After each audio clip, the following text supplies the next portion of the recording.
Kembali lagi di channel Garuda Sakti. Kali ini konsepnya berbeda.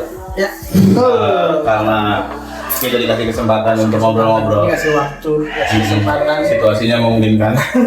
Jadi kita mau coba ngobrol-ngobrol tentang beberapa pertanyaan umum yang pasti ada di forum. Iya, kebetulan saya mengambil pertanyaan dari sebuah forum Galiloy untuk kita bahas di sini, Bang. Ya. Yang pertama, langsung aja nih, Bang ya. Oli buat Grand Livina yang cocok. Itu. Ayo, Bang, gimana, Yang Bang? pasti ya bukan yang mineral oil ya. Bahan dasar ya. Bahan dasarnya. Karena untuk mobil-mobil sekarang punya kompresi tinggi, mesin lebih panas, ya itu yang pasti harus banget tahan panas tingkat penguapannya. Kenapa sih harus tahan panas, Bang? Itu tadi salah satunya kompresi mesin-mesin khususnya di Nissan itu yang punya kompresi tinggi dan tingkat panas mesinnya juga lumayan tinggi juga. Yang dikhawatirkan tingkat penguapannya. Tingkat penguapan. Tingkat penguapan olinya yang akhirnya nanti mengurangi volume dari oli. Ya. Kalau sudah berkurang kan sangat berisiko terjadinya gesekan antar komponen di dalam mesin. Iya. Jadi salah satunya itu kita cari yang mungkin kita sih beberapa mungkin bisa merekomendasikan sedikit ya Om. Kalau untuk oli-oli yang biasa kita gunakan untuk mobil-mobil yang di atas kilometernya udah mulai gondrong. Gondrong tuh kayak gimana? Ya di atas 100 ribuan, 150 ribu, bahkan 200 ribu gitu. Itu kita pakai biasanya yang SAE-nya 1040. 1040. Ya. Atau 540. 540 boleh. Lebih mahal dikit. Ya. Oh. Kalau untuk masalah merek itu kan banyak yang berseliweran lah ya. Maksudnya kadang beberapa bengkel mungkin juga yang mereka punya rekomendasi masing-masing gitu kan. Tapi untuk Garuda sendiri kita untuk sekarang sama kita ambil cuman nggak banyak sih merek-mereknya ya. Yang pertama pastinya Ravenol. Nah itu Ravenol sih mungkin top of the line. Top of the line lah ya, karena memang untuk sekarang sampai sekarang bisa dibilang kualitasnya masih sangat-sangat terjaga. Waktu menangin ini olinya? Ya semuanya Ravenol semuanya. Iya. Ini Ravenol semua. Iya. Terus kita juga kalau ada yang ininya tuh ada yang dari Timur Tengah itu Adno. Oh. Oke. Oli Arab, Bang. Oli Arab. Jadi mungkin karena memang kondisi kondisi cuaca atau kondisi daerah yang mungkin mirip-mirip gitu ya sama Indonesia gitu ya, yang agak lebih panas gitu kan. Mungkin itu juga yang bikin dia jadi lebih cocok gitu karena kan pasti risetnya di sana ya gitu. Terus ada juga kita pakai itu PTT juga ya. PTT kan dari negara tetangga lah, misalnya produksinya dari Thailand dan ya balik lagi nggak terlalu jauh sama dengan kondisi iklim yang ada di Indonesia. Sama mungkin apalagi Repsol ya, kita masih pakai Repsol. Itu kan oli-oli yang ada di kita, tapi sebenarnya kan secara yang jadi prinsip kan spek olinya ya Bang ya. Oh ya pasti itu. Ya.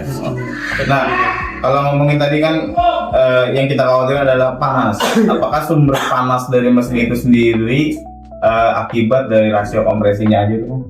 Banyak sih Om, jadi kayak misalkan sistem pendinginnya sendiri ya kan, sistem pendinginnya, terus bahkan ya karena olinya yang kurang bagus sudah tingkat gesekan yang tinggi akhirnya timbulin panas juga kan. Iya gitu. benar. Jadi benar-benar untuk perawatan mobil itu harus tetap dijaga ya untuk biar fungsi dari masing-masing komponen mesinnya itu juga berfungsi dengan baik sesuai sama peruntukannya. Nah, merek oli atau oli yang bagus pertanyaannya, tapi mungkin ada sedikit pencerahan Bang. Ganti olinya tuh intervalnya gimana Bang untuk Livina itu? Untuk Livina itu walaupun mungkin kalau kita lihat dari periodic maintenance yang bawaan dealernya atau bawaan bengkel resminya itu kan dia buat itu per 10.000 ya gitu kan. Kalau kita pikir ya mungkin agak panjang ya kalau untuk 10.000 kilometer, kejauhan banget. Nah jadi kita pakai yang per 5.000 aja Ya, itu udah paling bijaksana. Itu udah sangat aman lah ya. Kalau saya bilang itu kan nggak khawatir sama kondisi interval yang terlalu panjang yang akhirnya tiba-tiba oli itu nguapnya lumayan lebih banyak nantinya. Tuh ya. Atau untuk waktunya kurang lebih 3 bulan. 3 bulan. 3 bulan, iya. Oke. Kalau misalkan teman-teman mobilnya jarang dipakai nih om gitu kan, kilometernya nggak nyampe per 5.000, oke nggak masalah. Tapi untuk perhitungan waktunya dirutinkan ya minimal setidaknya 3 bulan sekali. Gitu. Oke. Pertanyaan selanjutnya. Oli mesin L11 Matic bagus pakai apa? L11 Matic CVT. Ini masih ke oli mesin sih, S11 Matic. Mungkin saya akan akan perjelas. Emang beda oli mesin Matic sama manual? Kalau untuk mesin sih harus sama ya? Iya. Kecuali transmisinya ya, itu nggak boleh. Nah, Nggak boleh salah. Dari besarnya oli mesin Dari sama. besar oli mesin sama. Iya, tapi kalau untuk oli transmisinya itu pasti berbeda. Ya udah kalau gitu lanjut ke pertanyaan ketiga. Karena oli transmisinya beda, apa oli transmisi yang cocok untuk L10 atau Matic konvensional dan L11 yang menggunakan transmisi CVT? CVT, oke. Kalau misalkan untuk oli Matic-nya sih itu mungkin pakai Dextron 3 juga udah cukup. Yang Matic 4 konvensional 4 AT. Berarti L10 atau yang 1,8. Ya 1,8 juga masih konvensional. Tapi kalau untuk yang L11 nah itu udah transmisinya sistem CVT. Itu menggunakan oli yang khusus CVT. Khusus CVT. Ya, jadi kalau kita untuk brandnya atau apa nih Mas? Spesifikasinya. Spesifikasinya sih kita pakai NS3 ya. NS3. Ya. Untuk Livina ya. Untuk Livina NS3. Oke, jadi kebutuhannya kalau yang oli Matic 4 AT itu yang penting speknya Dextron ya, Bang. Minimal Dextron, pokoknya minimal Dextron. Minimal Dextron. Yang CVT berarti NS3. Oke. Di pertanyaan selanjutnya, oli pemakaian 5 bulan berkurang itu solusinya Om gimana? Iya, seperti yang di awal ya. Kita kan menganjurkannya itu 3 bulan maksimal. 3 bulan ya, atau 5.000 gitu kan. Kalau sampai 5 bulan ya dilihat juga sepanjang apa itu kilometernya kan gitu. Kalau misalkan mungkin yang Om yang bertanya ini ternyata masih menganut sistem 10.000-nya ya itu sih udah wajar ya untuk berkurang gitu kan. Sebenarnya patokan oli kan nggak melulu bulan ya Bang? Nggak melulu bulan, nggak melulu kilometer. Jadi kombinasi keduanya Bang ya? Kombinasi keduanya betul. Jadi sebenarnya mana yang terlebih dahulu, kalau bahasa ini sih mana yang terlebih dahulu. Tapi kalau secara detail lagi itu kita harusnya pakai jam kerja mesin. Hours meter lah ya. Iya, itu cuma kan agak lebih sulit lagi. Karena kalau misalnya kilometer si mesin ini nggak terhitung sama ketika kondisi diam, ya kan. Kalau bulan pun juga mungkin kalau mobil jarang jalan pun bisa dibilang seminggu sekali juga belum tentu juga. Itu juga mungkin nggak terlalu berpengaruh juga gitu kan. Tapi yang jelas sebenarnya kalau misalnya kita mau hitung-hitungan baiknya gimana sih? Kalau secara detail lagi ya sebenarnya jam kerja mesin, cuman agak sulit makanya kita kasih patokan atau kasih anjuran penggantian itu di kilometer atau di waktu bulan pemakaiannya. Gitu. Nah kayak gitu. Berarti oli berkurang nggak melulu dari apa yang dicurigain olinya nguap lah atau olinya kemakan sama mesin. Betul. Bisa juga ada bocor-bocor. Betul. Salah satunya ada yang berembes-embesan sih. Misalnya kondisi ada beberapa part yang kondisinya memang kurang baik, nah itu harus diperiksa lebih lanjut. Nah yang selanjutnya adalah ada oli yang spesifikasinya API SP, ya kan? Dibandingkan mana yang lebih baik sebenarnya, API SP atau API SN? Kalau untuk urutannya API SP sama API SN. Sebenarnya secara hierarki lebih mudah yang mana sih spesifikasi itu, no? Mencari produknya. Enggak, kan sebenarnya sertifikasi API service itu kan sejarahnya kan dari API SA, SD, SC, ya kan. Seterusnya. Sekarang kan ada yang API SN plus. Nah, sebenarnya kan ngikutin abjad aja gitu. Betul. Nah, berarti kalau ngikutin abjad A, S, A, B, C, D, E, F, G, H, I, J, K, L, M, N, N, O, P. Nah, berarti oli yang spesifikasinya API SP adalah oli dengan teknologi yang lebih baru.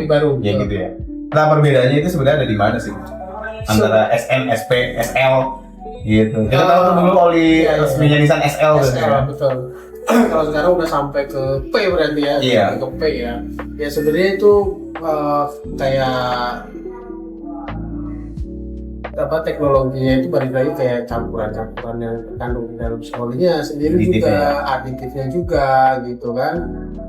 Nah itu ya mungkin makin kesini makin ternyata pelumasan itu butuh bahan aditif A, pelumasan itu butuh bahan aditif B seperti itu.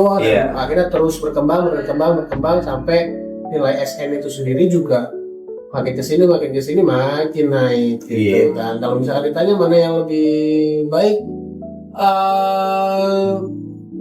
ya kita balik lagi sebenarnya ke panduan dari si mobilnya itu sendiri. Kalau misalkan di panduan mobilnya itu sendiri disarankan atau direkomendasikan minimal misalkan kayak misal tadi Bang Danu bilang awal itu kan dari SL. Nah, ketika misalkan harus pakai adanya oli yang di atas itu, misalkan jadi lebih baik juga kan seperti itu. Jadi begitu. Jadi spesifikasi itu sebenarnya mengikuti tren dari pabrikan mobil banyak. Karena makin kesini teknologi mesin juga makin canggih, makin tinggi, requirement buat emisinya makin tinggi, makanya olinya juga harus mengikuti spesifikasi mesin gitu. Oke, kita bergeser ke bagian kaki-kaki. Ya. Ada pertanyaan, kalau Livina itu problem klasik kaki-kakinya apa aja sih? Gitu loh. Oke, untuk Livina ya khususnya ya. Kalau Livina yang pasti kalau kaki-kaki ya bisa dibilang beberapa banyaknya. Yang paling sering banget itu kalau di bengkel kita tuh ya. Kalau di bengkel kita kayak pusing armnya itu kan, terus kayak rekstirnya itu kan. Ya sebenarnya balik lagi kalau misalkan yang kayak gitu pengaruh juga mungkin ya dari setiap jalan yang dilewati teman-teman gitu kan.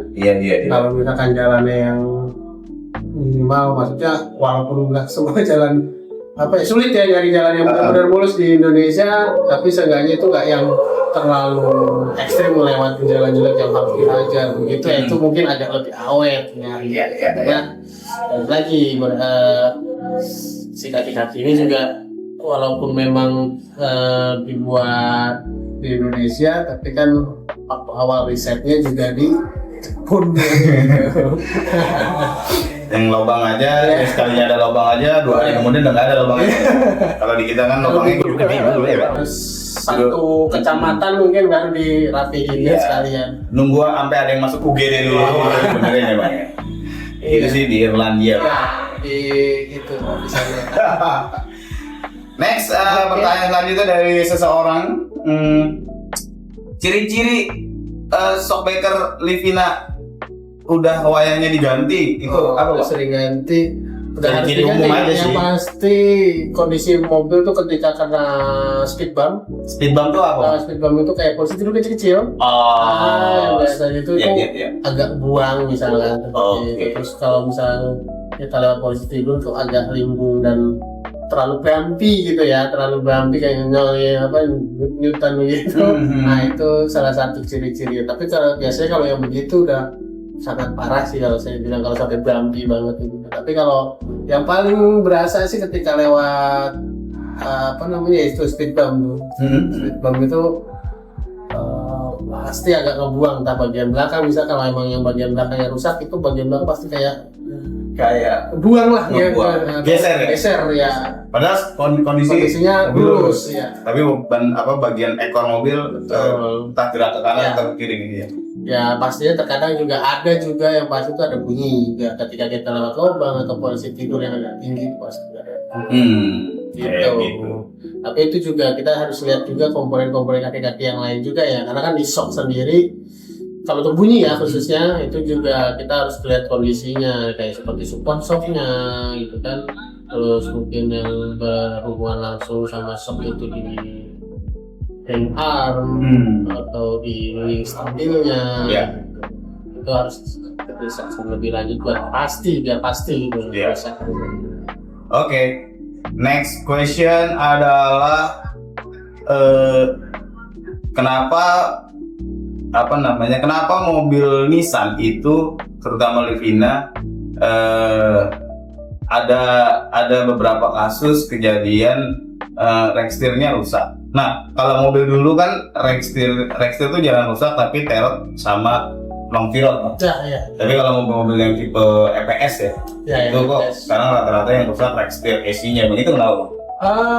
Sebenarnya kalau misalkan yang model rekstir yang rekstir EPS itu kan konstruksinya pun nggak dilapisin juga sama oli-olian. Gitu. Beda lah dengan tipe yang hidrolik power steering. Kalau hidrolik power steering kayak di asnya sendiri itu langsung oli power steering itu juga ada di dalam situ yang akhirnya sekaligus untuk melumasi.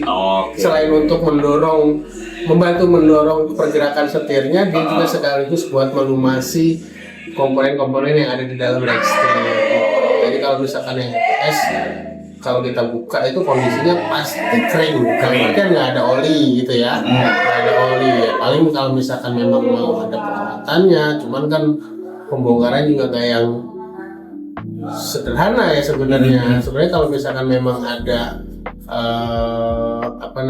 perawatannya lebih ke melumasi bagian-bagian yang bergerak di dalam rekstir ini sendiri. Ditambah lagi bagian-bagian penopangnya yang bagian khususnya itu yang jadi sebelah kiri itu cuman ditahannya dengan bahan yang semodel teflon gitu yang kemungkinan ausnya juga tinggi. Benar. Iya. Jadi itu alasannya kenapa sistem EPS mobil dengan sistem EPS itu rekstirnya mudah goyang karena tidak ada cairan yang melumasi si rekstir tersebut. Beda dengan hidrolik ya. Kalau hidrolik kan si oli power steering itu sebagai media hidroliknya sekaligus pelumas. Itu bagian-bagian yang bergeser. Oke, masih di kaki-kaki nih Bang. Ini pertanyaan yang penting.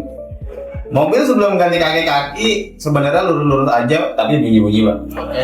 Setelah diganti kaki-kaki bunyinya hilang. Tapi setiran narik kanan narik kiri itu kenapa ya Bang? Ya mungkin adjusting wheel alignment-nya. Wheel alignment. Spuringannya lah ya. Oke, bahasa intinya spuringannya. Spuringannya itu harus kita adjusting ulang. Dan biasanya itu karena memang pembongkaran kaki-kaki pasti settingan ya, itu bahasanya settingan spuringannya itu pasti berubah Jadi setiap habis ganti kaki atau nggak berganti pun, misalkan pembongkaran misalkan ya, itu sebenarnya disarankan juga harus spuring setelahnya. Dikhawatirkan ada pergeseran dari ukuran atau settingan dari si spuring itu sendiri gitu. Bahkan sebenarnya nggak perlu ganti kaki-kaki secara keseluruhan Bang ya. Ganti termasuk maintenance ya. Sebenarnya spuring itu masuk ke pekerjaan predicate maintenance. Tapi beberapa kondisi, beberapa situasi kadang orang nggak sadar nunggu setirnya narik dulu baru dia spuring. Itu termasuk yang terlambat mungkin jatuhnya ya, karena kan khawatirnya ketika spuringan ini settingannya nggak pas, nah itu bisa jadi kondisi ban makan nggak rata. Jadi lebih banyak lagi tuh nanti yang harus diperbaiki kan gitu. Jadi sebenarnya kalau misalkan predictive maintenance untuk spuring itu sekaligus kita biasanya itu sekaligus pemeriksaan kondisi kaki-kaki. Iya. Gitu. Karena kita juga sering menemukan kondisi bila customer lagi servis ya bang. Ya. Dia memang nggak ngeluh setir narik kanan narik kiri ya. Tapi ketika kita tes ternyata setirnya miring. Nah gitu. itu sering banget terjadi, bahkan dia nggak sadar gitu. Narik ya. Tapi jalannya sebenarnya lurus kok gitu. Iya. Nggak perhatiin aja sih karena mungkin jarang dia melaju di jalan tol gitu kan, jadi nggak terlalu berasa. Itu penting banget supaya si bannya sendiri itu keausannya itu balance gitu ya. Karena ya jangan sampai nunggu bannya rusak dulu bang. Ya itu dia. Ya kalau itu kan jadi tambah lah biaya budget servisnya. Gitu. Nah itu soal spuring. Sebenarnya kalau spuring yang penyetelannya tuh apa sih bang? Untuk di Grand Livina itu sih lebih ke di two-nya ya. Jadi two itu apa namanya? Si tirot itu yang disetel. Jadi konstruksinya sangat sederhana. Nah, agak PR-nya memang ketika kita lihat datanya, bagian chambernya kondisi standar gitu ya, tapi bagian chambernya ini agak misalkan lebih cenderung ke kanan atau lebih cenderung ke kiri. Itu agak memang ada mungkin di tiap bengkel spuring mereka punya tips atau trik yang masing-masing. Salah satunya biasanya ada yang pakai baut chamber atau baut chamber itu dibenarkan ya Pak?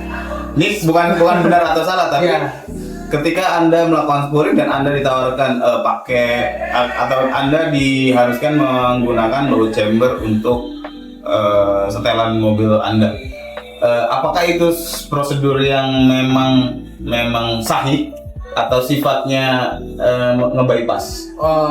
Lebih ke nge-bypass sih karena mohon maaf ya, tim spuring bukan artinya itu salah ya, itu teknik sih masing-masing. Tapi kalau secara prosedur sebenarnya memang tidak disarankan atau tidak dianjurkan, apalagi kita berpatokan atau berpedoman terhadap kondisi standarnya si kendaraan ini. Geometri standarnya ya. Betul. Iya. Makanya kalau untuk khusus Grand Livina ya, kalau Grand Livina memang agak tricky untuk ketika kita harus menyesuaikan di titik chamber. Ya, gitu kan. Iya. Karena pergeseran dari kayak kondisi kalau misalkan pernah lihat bagian baut atas sok itu kan memang dia nggak dibuat untuk satu baut aja, tapi agak ada lebih ada space. Betul. Itu bisa cari di situ, digeser di situ gitu. Pertanyaan selanjutnya masih soal sektor kaki, Pak. Ini ada hubungannya dengan spuring, masih ada hubungan. Masih ada. Ban saya makan dalam yang belakang. Memang waktu itu kondisinya busing arm belakang pecah bang. Setelah diganti, dipakai beberapa bulan, masih makan dalam. Ternyata setelah dikonsultasikan ke bengkel, dia harus spuring. Nah kan yang bagian belakang kan sebenarnya torsion beam bang. Betul. Apa solusinya apabila geometri kaki-kaki belakang itu nggak sesuai spek? Itu juga agak tricky. Betul-betul agak. Karena gini, kita pernah ada kejadiannya bang, kan customer datang ke sini mengeluhkan sama sih pertanyaannya sama kayak di forum ini. Iya. Jadi bannya makan dalam tuh bagian belakang. Secara visual kita lihat chamber belakang itu miring banget bang. Sangat miring ya. Jadi kita minta tolong ke bengkel kanan kita untuk melakukan nyari data. Kalau spuring itu kan sebenarnya metodenya ketika kita melakukan spuring di mesin spuring itu kan ada namanya nilai atau data tabel itu yang before adjustment sama after adjustment. Nah kalau di Livina sendiri sebenarnya bisa di-adjust depan doang. Depan. Terus dilihat dari data sheet itu yang di komputer, ternyata chamber belakang itu sangat jauh di luar spek. Kalau nggak salah speknya itu 0 derajat sekian menit. Iya. Nah ini 1 derajat, chambernya nih 1 derajat sekian menit. Apa sih penyebab itu chamber jadi miring banget begitu, Bang? Kalau untuk chamber itu sendiri, Apakah dari ada faktor eksternal atau ya ada masalah di yang tadi busingnya atau apa gitu? ya satu pasti busing itu sangat berpengaruh. Sangat longgar ya. Sangat berpengaruh, busing dari Busing. arm belakang itu atau pinnya itu, terus kondisi shock juga sangat pengaruh. Kalau misalkan ternyata ada bekas accident itu juga paling sangat berpengaruh. Karena biasanya kalau kondisinya ekstrim dari datanya, kalau nggak bekas hantam lubang atau posisi figur atau hantam lubang lah biasanya ya paling berakibat itu yaitu bekas crash atau pernah ditabrak dari samping gitu. Solusinya Kalau misalkan memang kalau penggantian kan udah pasti mahal. Iya. Paling biasanya kita ganjel SIM ya, bahasanya SIM atau ganjel SIM atau modelnya kayak ring setengah gitu ya. Nah itu di bagian baut yang hub bearing yang ada 4, itu kan kita main yang di atasnya supaya lebih tegak. Oke, kayak gitu. Nah perhatiin tuh ya orang-orang customer atau pemilik Landivina, itulah pentingnya melakukan spuring secara rutin ya. Jadi jangan sampai udah kadung bannya makan, udah kadung bannya nggak rata, gradakan gitu. Baru nanti mengeluh. Karena memang ya itu tadi spuring baiknya untuk untuk mobil-mobil itu, untuk kendaraan-kendaraan itu dilakukan secara interval. Entah itu mungkin misalkan setahun sekali atau dilihat juga sama balik lagi ke pemakaiannya lu sering nggak sih dalam misalkan kita bisa ngukur nih dalam 6 bulan. Dalam 6 bulan itu kita udah berjalan berapa jauh, terus kondisi jalan yang kita lewati seperti apa, itu coba harus lebih disesuaikan lagi tuh interval. Gitu. Tapi beberapa orang kan ketika spuring dia nggak paham ya Bang, hasil apa ya, kalau hasilnya bisa dirasain. Betul. Tapi nggak semua orang itu bisa menerjemahkan ya data-data yang hasil print out dari mesin spuring. Kita bisa bantu kok kayak gitu-gitu. Jadi kalau misalnya ada keluhan sesuatu soal kaki-kaki, misalnya pengen tahu nih ini sebenarnya settingan geometrinya udah oke apa enggak gitu Bang ya, karena kita kan punya data. Ya. Atau nanti kita coba bikin video kali ya Bang ya, untuk bahwa menerjemahkan data hasil seperti itu seperti apa sih. Nah itu mungkin nanti nanti kita tunggu momennya. Bagi info juga bahwa cara membacanya data, karena kan setiap spuring itu biasanya kita dikasih hasil print out ya kan.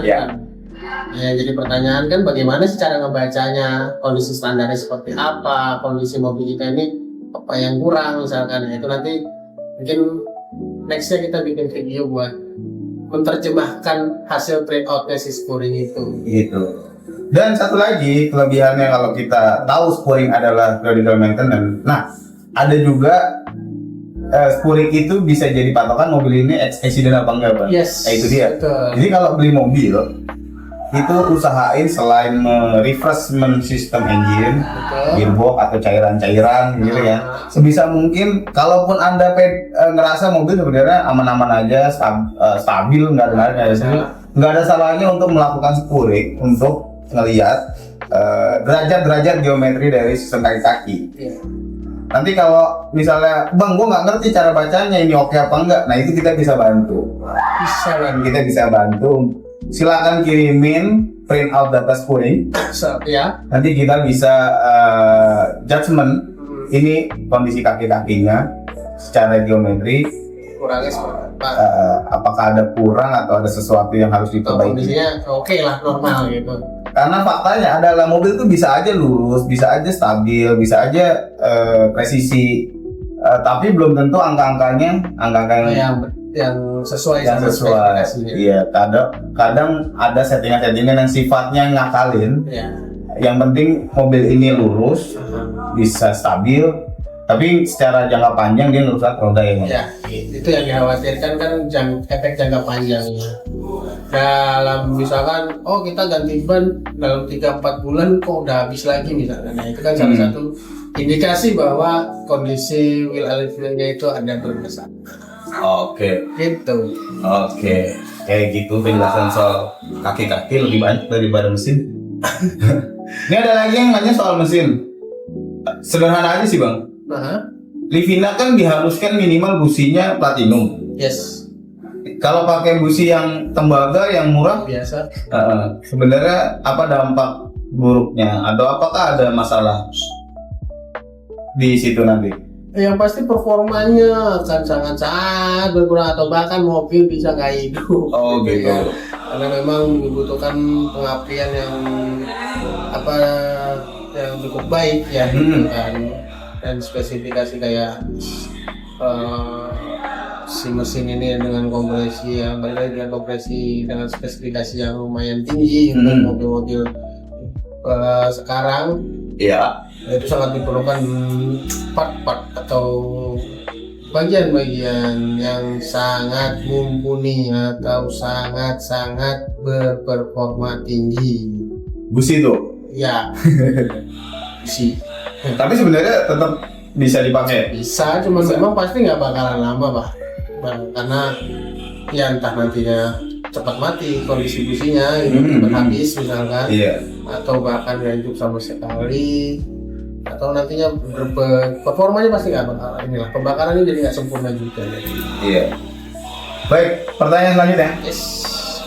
Koil saya bocor. Ya. Bahkan mungkin ada indikasi di diagnosa koilnya bukan selongsongnya tapi kepala koilnya rusak. Mana yang harus saya pilih? Koil copotan tapi ori atau koil baru tapi aftermarket? Ini agak banyak juga sih yang ini ya. Iya. Kalau kita sih tetap menyarankan kalau bisa yang orinya walaupun copotan. Karena kalau aftermarket banyak pengalamannya yang baru 2-3 bulan mati lagi. Bahkan yang dikhawatirkan ada arus feedback yang ke ECU yang akhirnya merusak ke ECU. Gitu. Itu dia yang sering Yang sering kejadian ya itu feedback ke ECU, akhirnya ECU yang kena kan gitu. Ya kita sih sarankan tetap walaupun copotan ya kita sarankan yang orinya gitu kalau untuk koil gitu kan. Oke, yang selanjutnya lagi mobil saya berobat, terus disekian sama bengkel, itu koilnya mati 1. Saran dari bengkel ganti 4. Emang kalau ganti 1 aja kenapa bang? Gitu. Kalau misalkan dari selongsongnya ya, dari selongsong biasa kan lebih seringnya sebenarnya kalau kepala koilnya masih ori nih, kepala koilnya masih ori, biasanya kena tuh di selongsongnya ya. Selongsongnya. Kenapa harus 4? Kenapa? Pilihannya 1 atau ganti 4. Iya. Ya baik lagi sebenarnya ke budget ya. Budget. Tapi kenapa disarankannya 4? Ya. Gitu. Karena ya secara biasanya faktor usia di si part ini nggak beda jauh. Ya itu dia. Ya, nanti dikhawatirkan ketika ini satu mati, rusak misalkan, nggak lama waktunya pasti ngikut yang lain yang belum diganti gitu loh, daripada bolak-balik. Itu yang kenapa si bengkel ini menyarankan udah sekalian aja sekaligus 4 gitu kan. Dalam satu kali pembongkaran jadi langsung bisa dikerjakan semuanya. Karena ganti koilnya sangat mudah ya bang ya. Itu juga yang harus dipikirkan gitu kan. Karena pembongkaran khususnya di Nissan yang kayak HR15, MR18, ganti koilnya mudah. MR20, itu sangat-sangat apa ya?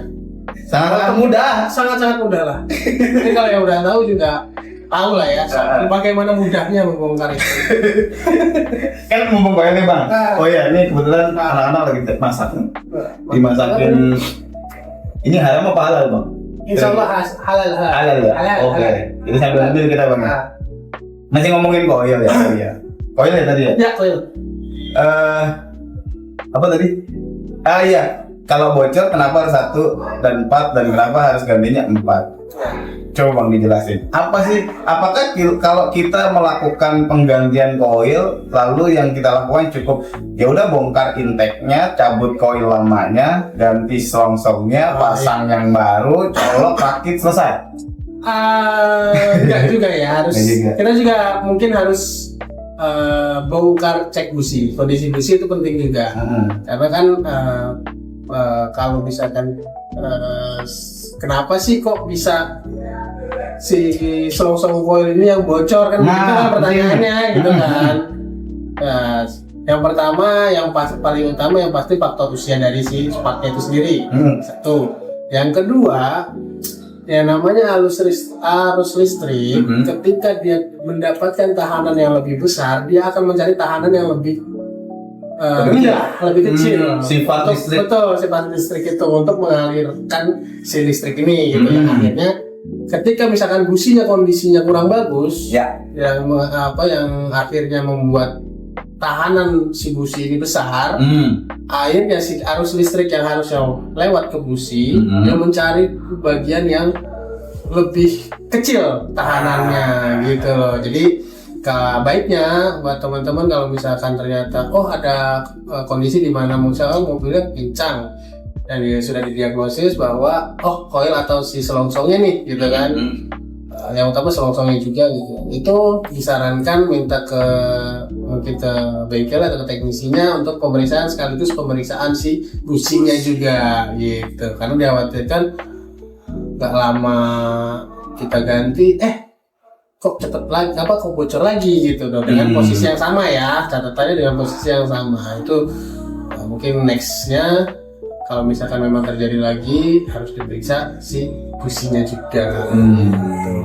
Jadi sebenarnya memang koil ada usia pakainya Bang, tapi faktor lain dari komponen busi bisa mempercepat kerusakan umurnya.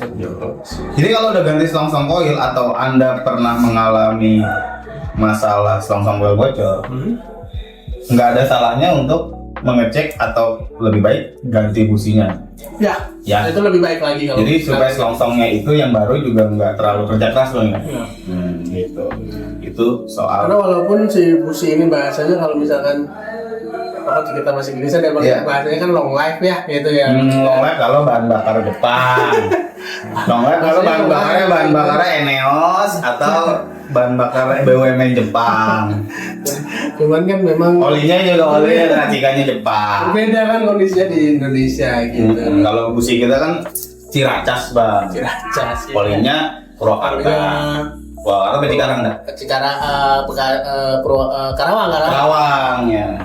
Nah, gitu, BBM-nya itu apa namanya? Pelumpang. Jadi ini kasih busi platinum juga. Aduh, pusing saya ini bahan bakar. Kalau dulu kan yang disarankan itu memang maksimal busi itu di 100.000 maintenance ya. Kalau bensinnya 9 juga. Itu 100.000 rata-rata pemakaiannya. Itu kan kadang ada aja yang emang belum mati terus aja dipakai, itu kan ada seperti itu. Begitu. Nah, ada kenapa sih diperlukannya periodic maintenance atau perawatan rutin itu salah satunya sebelum ibarat kata mencegah itu lebih baik daripada mengobati gitu loh, karena sebelum si komponen-komponen misalkan ada yang rusak, nah itu kita udah bisa prepare dulu gitu bahwa ini harus segera diganti, atau misalkan waktu saat servis rutin itu kita udah ketahui ada part-part yang memang harus diganti segera, atau mungkin bisa nanti deh beberapa minggu lagi atau beberapa bulan lagi ada yang seperti itu. Jadi seenggaknya kita sudah prepare ketika nanti mobil kita itu next service-nya itu harus apalagi ya salah satunya itu yang mencegah kondisi mobil ini bermasalah ketika kita gunakan di jalan misalkan. Masih seputar koil Bang. Izin pencerahannya, Grand Lipen yang sebelah pas buka koil ada olinya, apa sebabnya? Sebabnya oli. Ya sebabnya sih pasti oli yang masuk ya kan.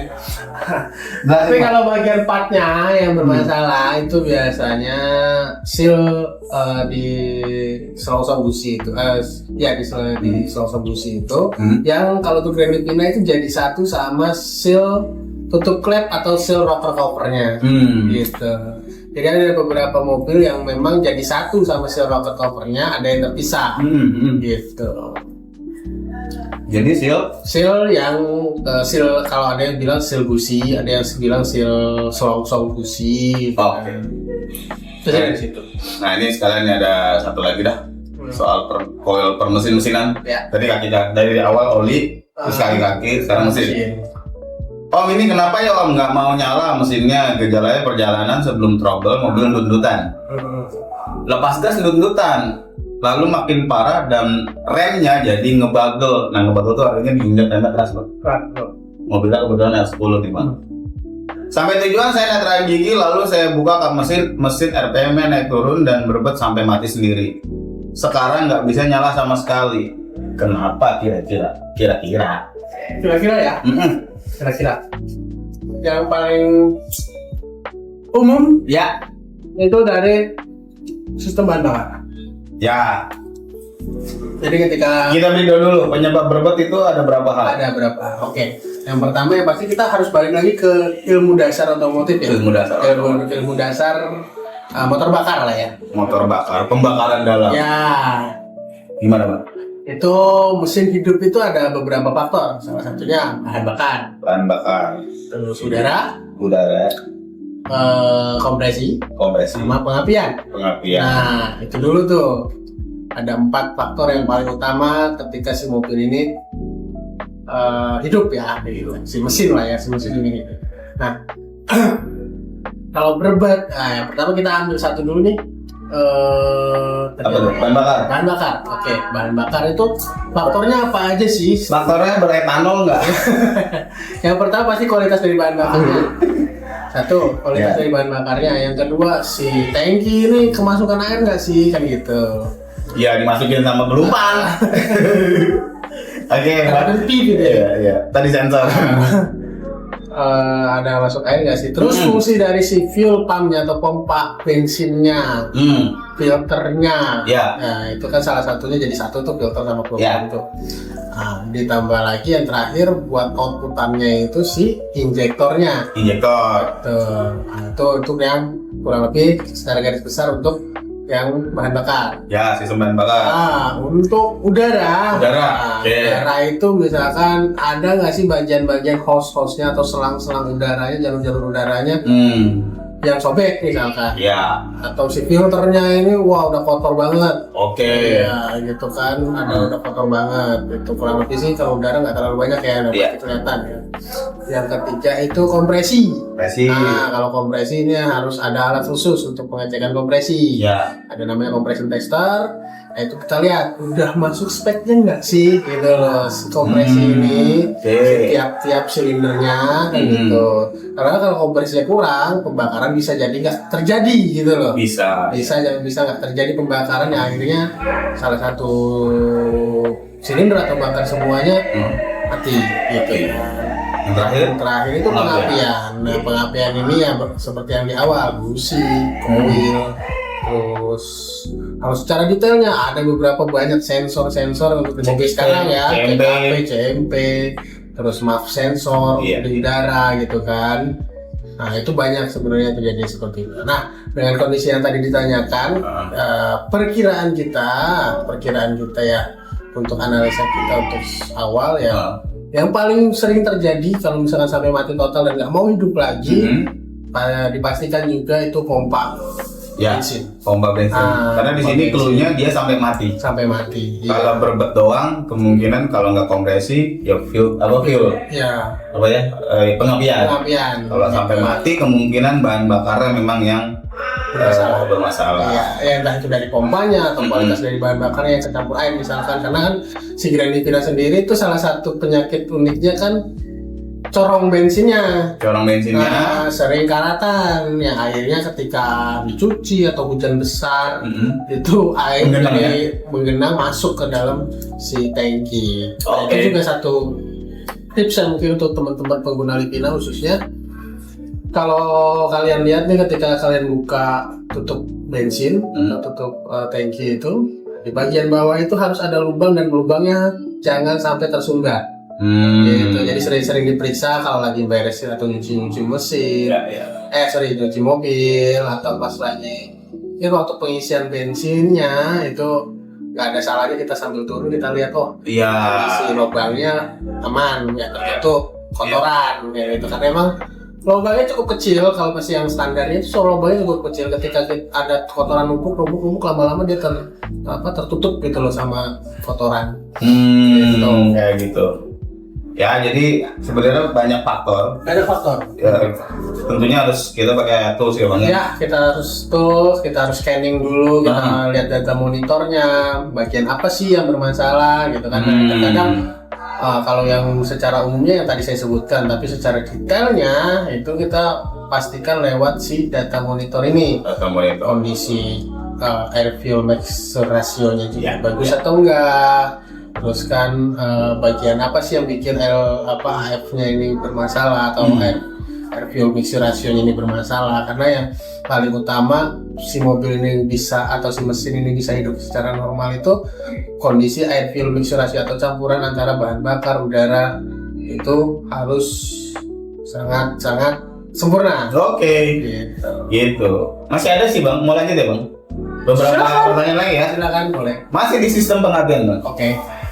Abang habis ganti koil, cek engine nyala terus, mobil sih normal. Kenapa? Ya. Karena lu ganti sendiri.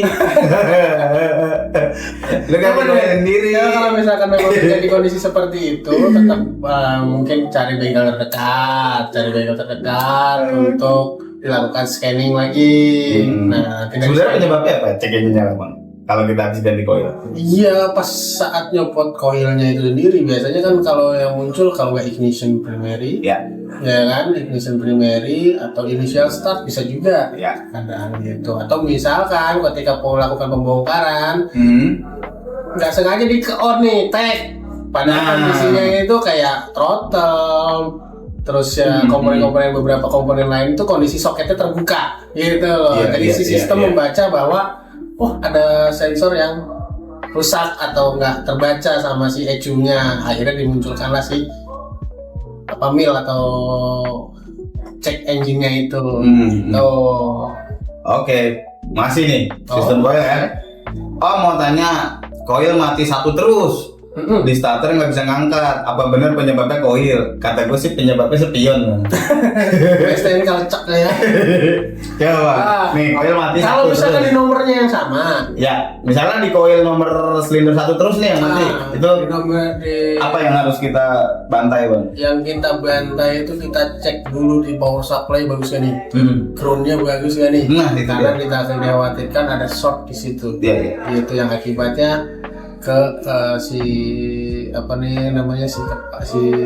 coil ini akhirnya meletup terus istilahnya, gitu bermasalah. Ya syukur-syukur sih memang nggak ada yang saya kasih tahu di awal, nggak ada feedback langsung yang bikin si ECU-nya jadi bermasalah untuk jalur yang si satu ini, gitu. Itu ya? Ya. Oke. Ini makin menarik Bang pertanyaannya nih. Lanjut ya? Boleh.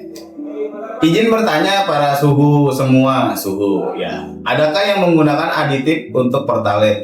Mohon masukannya soalnya setahun udah kena koil 3 kali gara-gara sekalinya pindah ke merek swasta. Nah ini pertanyaannya sebenarnya bagus, tapi ini menarik buat dibedah. Jadi orang ini mengalami koilnya mati terus sampai 3 kali. Momentumnya adalah ketika dia ganti ke Pertalite. Apakah ada hubungannya bahan bakar dengan usia koil? Koil ya? Harusnya kan enggak. Harusnya sih enggak. Mungkin balik ke penjelasan yang awal. Ya. Ketika ganti bahan bakar pertama, dari pertama ke Pertalite, nah kan berarti dia akan si Pertalite ini mungkin bisa jadi memproduksi gelaga kerak yang lebih. Betul. Terus yang ujung-ujungnya menahan membuat si busi tahanannya jadi lebih besar. Nah, tuh balik lagi tuh kayak yang tadi. Ikutin lagi dah yang tadi. Nah, kita mundur lagi aja videonya. Jadi ketika si jelaga yang nempel di busi ini juga terlalu banyak, akhirnya membuat tahanan si businya itu jadi lebih besar, yang akhirnya nggak kuat si aliran listriknya untuk mengalirkan listrik atau ke si busi, yang akhirnya mematikan apinya. Dia larinya kalau nggak ke selongsongnya ya bisa jadi malah di kepala businya. Jadi kepala businya pun bagian ujung bawah. Jadi sebenarnya bukan soal bahan bakar ya? Ya bahan bakar secara nggak langsung. Kalau misalnya ditanya ada nggak sih aditifnya, ya mungkin kalau misalkan namanya aditif pasti banyak lah yang menjual gitu ya. Cuman untuk efektivitasnya kita juga belum bisa pastikan. Gitu. Aditifnya ke pertalite yang ngerusak oil. Nggak langsung sih ya? Nggak langsung. Tapi bisa jadi. Bisa jadi. Karena kasihan juga kalau nyalain bensin yang mulu. Tapi ya baiknya. Sebenarnya sih yang bikin oil mati salah pemerintah. Karena pertalite-nya itu. Ya baiknya sih tetap dicek juga, kayak misalkan jalur kelistrikannya dikhawatirkan ada short gitu. Tetap aja pemerintah bang. Iya. Karena yang bikin harga mobil mahal kan juga yang nentepin pajak pemerintah, akhirnya mobilnya lagi di situ lagi ya ujungnya ya. Lagi. Oke. Coil Infinity 15 apa bisa dipakai di 18? Pernah dan ada yang pakai. Kalau bilang bisa ya bisa. Bisa. Tapi kalau untuk tapi gini bang, ini pertanyaan penting. Sebenarnya secara performa bagusan coil 18 apa 15? 15 sih. 15 ya? Iya. Kenapa begitu Pak? Karena tingkat konduktivitasnya itu lebih bagus sih kalau nggak salah ya. Konduktivitasnya itu lebih bagus. Yang apalagi yang biasanya yang kalau misalkan kita pernah bisa dibilang ini bukan penelitian tapi lebih ke coba-coba ya. Itu dengan kode part yang 1 KT 0A itu punya performa yang lebih baik. Gitu. Saya mau nambahin dikit bang. Sebenarnya betul apa kata Bang Rudi. Saya sepakat karena coil 15 memang didesain untuk beroperasi di mesin yang punya produksi panas lebih tinggi. Sedangkan 18 secara kompresi mesin lebih rendah, terus ya secara konstruksi juga nggak lebih safe daripada 15 ya Bang. Iya. Kalau 15 kan memang ketutup semua. Kalau yang 18 kan besi konduktornya keluar di luar. Dan beberapa kasus kalau coil rusak itu naik 18 itu rusak sekoil-koilnya. Kalau 15 pala koilnya itu jarang rusak. Masih bisa selongsongnya aja. Selongsongnya doang. Nah itu makanya. Mungkin ada lah di selentingan di luar soal isu pakai 18 bang, karena ini dari Bosch dari. Kalau bosnya beneran dibikinnya di Jerman saya percaya itu bagus. Kalau bos India? Kalau mobil India bos semua bang. Datsun tuh ecunya bos. Lu pasangin LED. Pembuatannya itu dari India. Datsun tuh ya ecunya bos. Anda pasang aksesoris yang agak ngasal masangnya mobil nggak bisa hidup. Iya betul. Bosch. Sampai mana ya tadi ya? Dari soal coil. Nah, aduh ini merek lagi. Setelah ganti busi 4 biji bersihin injeksi saat awal sampai panas mesin pincang, ada bau minyak nggak kebakar dan pedih di mata. Setelah panas bawa jalan mesin stabil. Kira-kira apa suhu? Jadi kalau dingin dia habis ganti coil, ganti busi bersihin injeksi. Nah setiap awal start mesinnya pincang, terus ada bau minyak nggak kebakar, pedih di mata. Ini ciri-ciri fuel system rich. Ya fuel system rich. Satu ya richnya dia itu apa, karena kalau misalkan dari keterangannya pincang berarti kan ada yang tidak terbakar secara sempurna. Gitu loh. Tapi dia habis ganti busi. Iya. Coilnya sih nggak diganti. Yang jadi something kan coilnya bagus apa enggak? Ya. Secara fungsi pengapiannya itu bagus apa enggak? Kan gitu. Kalau misalkan ternyata kondisi pengapiannya bagus kok, cuman kok kayaknya semprotan bensinnya nih yang besar, misalkan yang nggak seharusnya, itu kita harus coba analisa lebih lanjut dengan menggunakan atau dengan data monitor yang terjadi nih kondisi mesinnya di mesin mobil itu. Kita cek kondisi data monitornya apakah memang sinyal dari si injektornya ini bagus, misalkan injection pulse-nya dia juga bagus, terus data-data yang lainnya, karena kan kalau misalkan kondisi injection pulse-nya itu besar, yang artinya semprotan atau pengeluaran bahan bakar yang di injektor itu juga lebih besar, yang akhirnya nggak terbakar sama sempurna. Ya saya balik lagi tuh ke air fuel emission ratio-nya, berarti ya nilai stachiometriknya nggak tercapai. Gitu, stoichiometrik. Stachiometriknya itu nggak tercapai, yang akhirnya lebih banyak bahan bakarnya yang keluar daripada dari si udaranya, ya kan. Oke. Ada lagi beberapa pertanyaan, kalaupun ini kepanjangan nanti kita lanjut di kesempatan yang lain. Ya, Tapi episode berikutnya. Episode berikutnya. Ini pertanyaan terakhir aja deh Bang ya. Ini ada curhat tadi Maria. Bentar. Nah nih, belum lama dibengkelin, cek engine nyala lagi. Kenapa ya? Ini pertanyaan yang sangat umum, cek engine. Cek engine. Iya. Jadi ada beberapa kasus gini, cek engine nyala, masuk bengkel, di reset, terus dipakai, cek engine nyala lagi. Nah, di mana letak miss-nya? Jadi kalau kita bilang ya miss-nya itu sebenarnya ya kita nggak tahu ya secara prosedurnya bengkel lain seperti apa, tapi yang jelas kita di Garuda Sakti itu secara prosedur ketika ada cek engine yang nyala dan kita coba scanning, kita coba scan, terus kode masalah yang muncul itu atau DTC-nya yang muncul, kita harus pemeriksaan lebih lanjut. Apa sih yang mengakibatkan dia muncul atau menyala ya, gitu. Kayak misalkan begitu muncul oksigen sensor misalkan yang keluar ya. Oksigen sensor. Ya, anggaplah oksigen sensor yang keluar. Oke.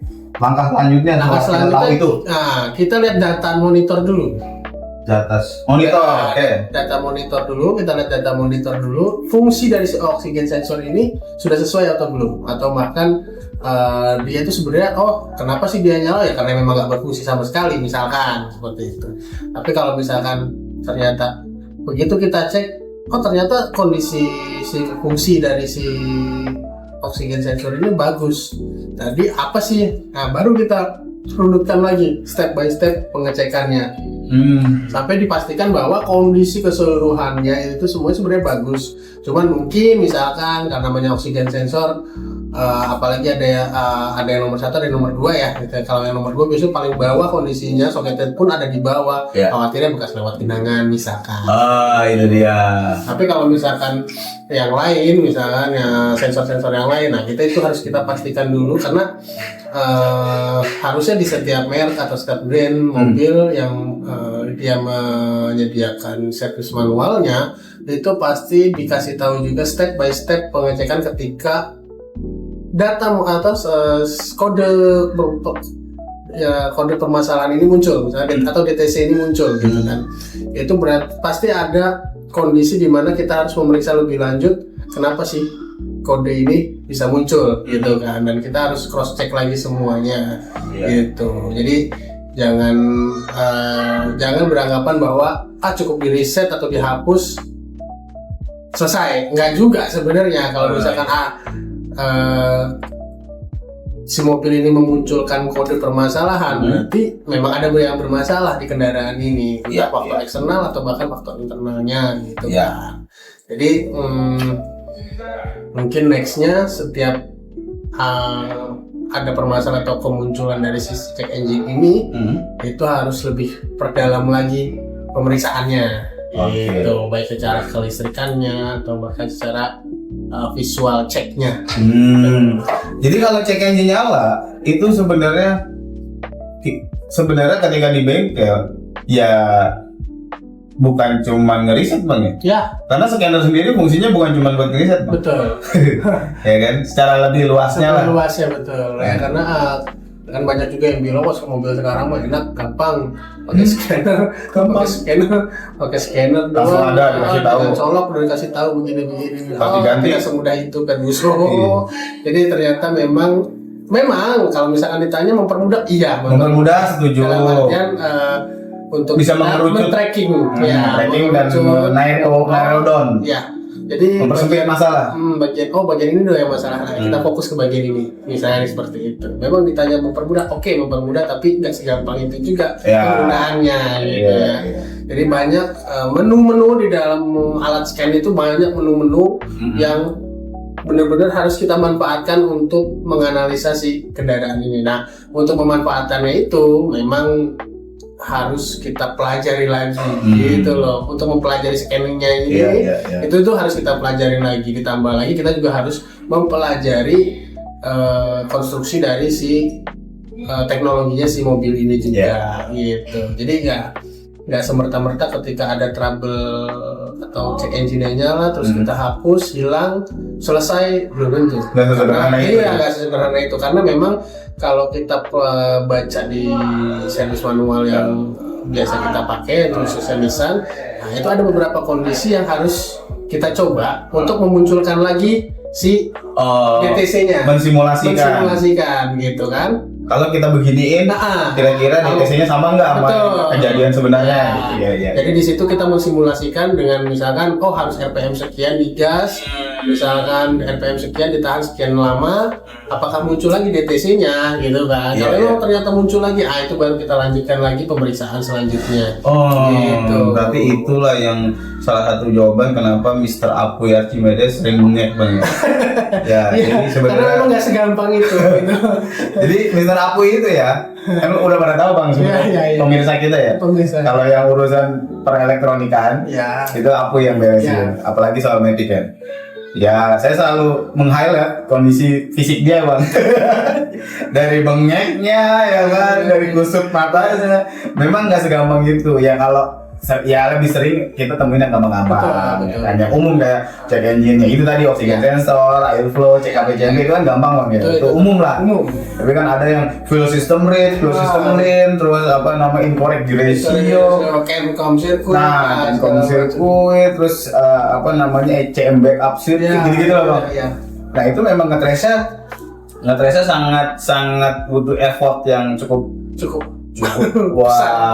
menyita energi ya kan, pala kita energi, menyita pemikiran juga gitu. Bahkan terakhir yang dulu waktu yang short Livina X Zero videonya ada tuh ya. Yang itu ya kondisinya kontak off tapi nggak mati mesinnya. Jadi mobilnya udah di offin tapi semuanya masih nyala goib. Iya. Kunci dicabut ya, dicabut tapi ternyata mesin tuh nggak mau mati gitu loh. Akhirnya kita matinya. Itu kan nggak ada DTC-nya. Nggak ada DTC-nya. Nggak ada cek engine. Nggak ada DTC-nya, nggak ada cek engine-nya, tapi ya itu tadi kita juga harus belajar secara prinsip kelistrikan dari kendaraan itu juga. Gitu. Ya mungkin buat teman-teman semua ya pemirsa Garda Sakti Channel juga gak masalah nih kalau misalkan mau sharing-sharing atau mau bertanya-tanya dulu via WA misalkan, atau syukur-syukur sih bisa datengin mobilnya ke sini untuk kita periksa bareng-bareng ketika ada masalah, biar kita sama-sama tahu, sama-sama belajar juga gitu. Kalau begitu sebagai penutup, sebelum itu tuh saya ingin mengatakan sesuatu untuk Bang Rudi. Apa tuh? Selamat telah membawa tim Garuda menjadi ini gini aja dah. Ini piala apa bang? Ya ini kalau kemarin itu kita memang mulai dari bulan Juli ya, kalau nggak salah dari bulan Juli tahun ini kita mulai merambah ke dunia olahraga otomotif lah ya. Olahraga mesin sih. Olahraga otomotif. Jadi kita beberapa kali dari mulai bulan Juli itu kita beberapa kali ikut event balap drag race. Itu yang kita turunkan mungkin kayak seperti video-video sebelumnya mungkin ada juga yang sudah lihat. Yang kita turunkan itu Nissan Grand Livina 15. Yang mungkin punyanya Livina Baba, mungkin kalau misalkan teman-teman yang tahu juga dia salah satu bisa dibilang influencer ya, karena followersnya banyak ya, dan dia pengen coba, dan kita pun sebenarnya penasaran dan kita ikutin kemauan dia untuk yuk ikut balap gitu kan. Ya, alhamdulillah sampai terakhir yang paling terakhir kemarin tanggal 11 sampai 12 Oktober di Sentul. Itu alhamdulillah juga masih dapat cintanya lah, masih dapat podiumnya. Tukang racikan. Ya itu sambil ya kita sama-sama belajar juga lah, maksudnya bagaimana untuk naikin. Itu belajar apa buktiin ilmu, Bang?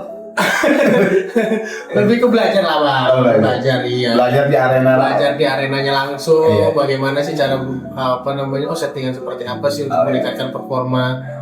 Nissan Grand Livina L10 ini yang terkenal katanya kurang performanya, tanjakan, apalagi harga jualnya ambruk. Kok ternyata masih bisa loh ikut-ikutan.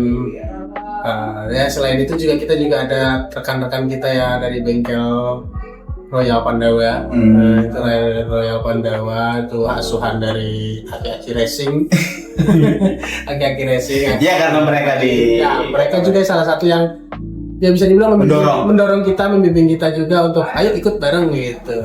Ya alhamdulillah totalnya mungkin ada sekitar berapa? Udah. Itu ya. Udah banyak sih. Alhamdulillah, cuman ya kita mudah-mudahan nextnya masih bisa ditingkatkan lagi untuk risetnya lagi gitu kan. Jadi ini kontribusi dari Mas Rangga dan Mas Rangga sama Mas Baba atau Devrijal nama aslinya ya. Itu terkenal itu Livina Baba tuh.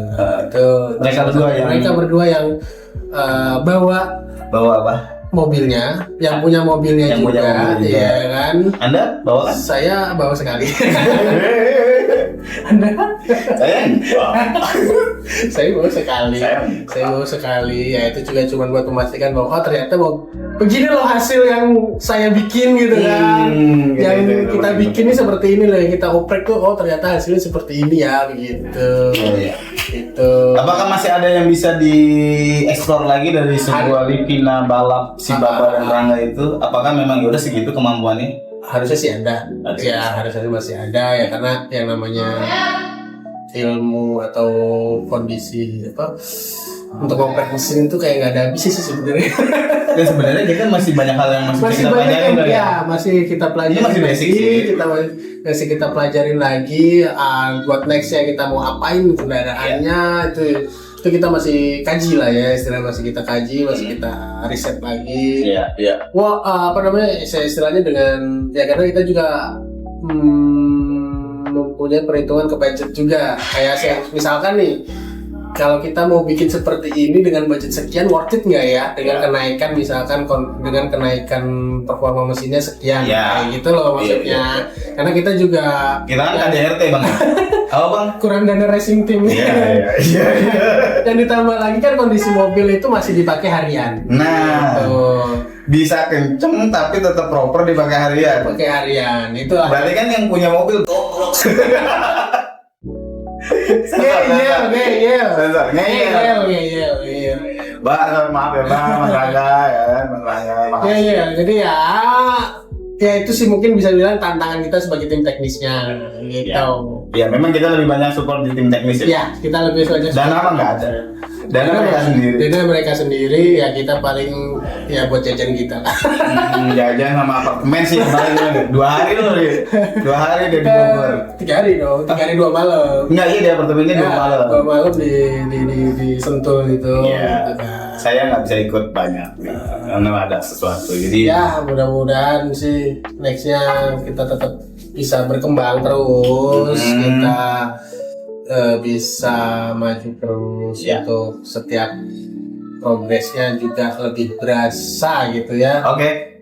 Semuanya baik ke customer, bahkan tim kita juga di Garuda Sakti. Oke, itu dia penutup dari Bro Rudy sebagai manajer operasional dan manajer racingnya Garuda. Kalau saya kan cuma bisa doa aja gitu. Ngasih infrastrukturnya aja. Tetap intinya kan dari situ core-nya kan dari situ. Kalau saya sih berterima kasih ke Pak Amir AMR Racing Jakarta dan Pak Tommy Huang ya sebagai fondasinya fondasi awalnya. Jadi memang awalnya karena pernah ikut sama satu tim balap ya Bang. Saya rasa bisa lah diterapin di mobil gitu karena secara prinsip kerjanya sama aja ternyata sama gitu. Memang lebih simple motor ya, karena kalau di motor kan statusnya ECU-nya itu kan standalone. Jadi lo operate sendiri. Triggernya juga nggak terlalu banyak. Iya, kalau mobil kan, ya lo harus manfaatin celah dari keterbatasan si ECU standar itu, Pak. Yes. Ya itu sih paling. Ya mudah-mudahan ya itu tadi. Nextnya kita coba riset lagi, karena saya yakin sih yang namanya pembalap itu nggak ada puasnya, Pak. Ya. Karena Saya udah nextnya saya udah ingetin ya waktu pertama kali, kalau pertama kali ikut itu statusnya debut. Nah kalau debut yang penting cari jam terbang, cari pengalaman wanita ambil, Bang. yes. Cuman problemnya ketika debut pertama lu bawa hasil yang bagus, nah itu nagih, Bang. Ya itu dia. Sampai jadinya yang tadinya cuman bawa piala berapa? Satu piala. Akhirnya Bisa. ya gitu kan keterusan. Ya. Entar ada lagi satu Ya. lagi. Orang yang berbeda, Orang yang berbeda. mau coba juga terjun juga. Ya. Ya. Nanti yang capek sebenarnya Mas Rudi. Ya kita cuman apa ya kalau saya anggapnya kondisi itu kayak kita memenuhi keinginan customer, karena kita anggap mereka tuh customer juga sebenarnya. Mereka salah, betul, Gitu setuju. kan. Sekaligus itu kayak kesempatan. Ya kesempatan buat kita belajar, yang pasti untuk bisnis kita semua buat promosi kan gitu ya kan. Kita nggak memungkiri itu lah ya gitu. Itu juga sebagai promosi buat kita juga gitu loh. Karena dari situ kita kenal berbagai orang-orang, mungkin orang-orang yang sudah lama bermain di lomba performa itu sendiri kan gitu, dan itu pun bisa kita kumpulkan ilmu-ilmunya juga dari mereka gitu kan. Kita punya jaringan yang lebih luas juga yang pasti. Nah, karena memang yang bikin unik tim kita itu ya kita tim yang satu-satunya pakai Nissan Grand Livina gitu kan. Ya yang mungkin setidaknya di Jabodetabek. Ya di Jabodetabek sih ya gitu. Ya itu yang mungkin yang mereka juga agak kok pakai Grand Livina ya gitu kan. Bisa Ya memang gitu faktanya ya, gitu. dari tim GSK Sama. begitu ya. Iya. Hah? Livina. Iya. Kan. Ya, Dia responnya respon unik kanan sih. kiri ya di arena tuh Livina. Iya. Jadi Karena karena memang itulah. ya kita anggap sih itu sebagai apa ya, kalau Motivasi gitu kan, itu satu motivasi. Dan kenapa sih kita milihnya Grand Livina? Kita ngerasa tertantang aja gitu loh. Sampai setinggi apa sih potensinya ini mobil gitu kan. Karena notabene Nissan kan memang secara global itu punya mobil yang luar biasa lah gitu ya, luar biasa gitu kan, ya kayak R35 ya kayak gitu-gitu ya, luar biasa. Ya, Kita cuma mau tahu Livina, nih potensinya sejauh apa sih dengan yang melabeli sama-sama Nissan-nya gitu kan. Gitu. kalau saya sih berprinsipnya dunia balap itu bukan sekedar buat petatang petenteng, bukan buat gengsi, tapi lebih ke unsur teknikalnya itu gini. Kita dimodalin sebuah hardware lah ya. Hardware itu engine-nya lah, kendaraannya yang memang secara spek bawaan lahir itu sekian. Yes. Lalu yang harus kita lakukan adalah bisa nggak Anda merekayasa sesuatu supaya ini lebih daripada kondisi standarnya dengan cara yang paling proper, dengan tools yang proper dan efisien. Yes. Nah di balap itu kan benar-benar yang diuji kalau yang lu lakukan petnya benar, hasilnya positif. Betul.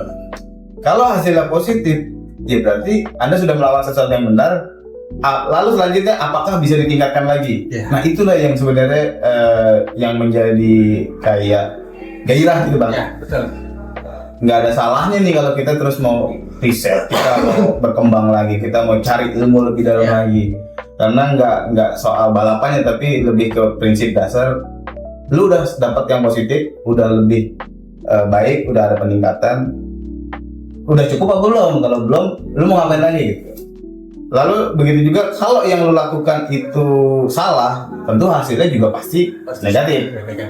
Yang akan lu lakukan apa setelah itu gitu? Apakah lu mau merubah metodenya atau lu belajar lagi? Nah, itu yang sebenarnya yang bikin jadi hasil yang positif itu tadi bikin saya gitu sebagai prinsipalnya untuk bukan menawarkan yang meng-ACC lah waktu itu. Bang mau ikut ginian nih, mau support nggak? Gitu secara teknis. Oh boleh.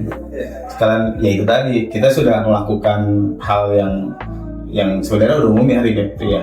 Ya kan? Udah umum. Udah banyak bengkel yang Sebenarnya bisa. kita di itu udah lama, tapi untuk pengen tahu yang kita lakukan itu benar apa enggak kan ya sarananya kalau nggak ikut balap ya dyno gitu. Tapi kayaknya yang lebih ketemu momentumnya balap, betul. dan yang pada akhirnya hasilnya kayak gini. Sekarang. Makasih loh Mas. Sama-sama. Ya. Kita akan terus maju terus ya kita bareng-bareng kita naikin lagi ya baik prestasi, performa segala macamnya untuk meningkatkan lagi.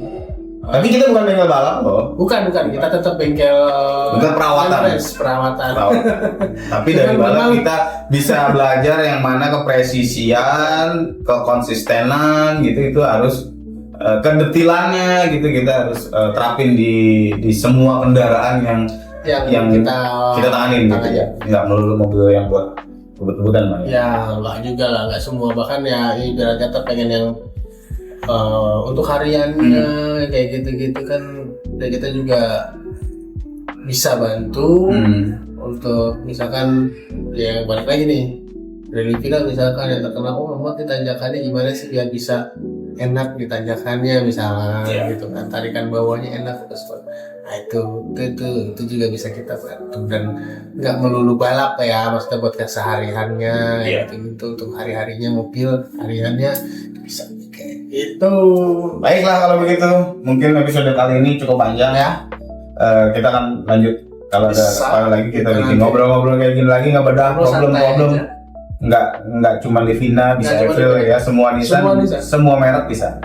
Nanti kita tinggal lihat komen-komennya atau apa yang mau dibahas nanti kita bikin. Nanti kita bakal jawab komen yang sekarang, nanti kita bakal jawab di episode selanjutnya. Thank you, kita ketemu di semuanya, thank you.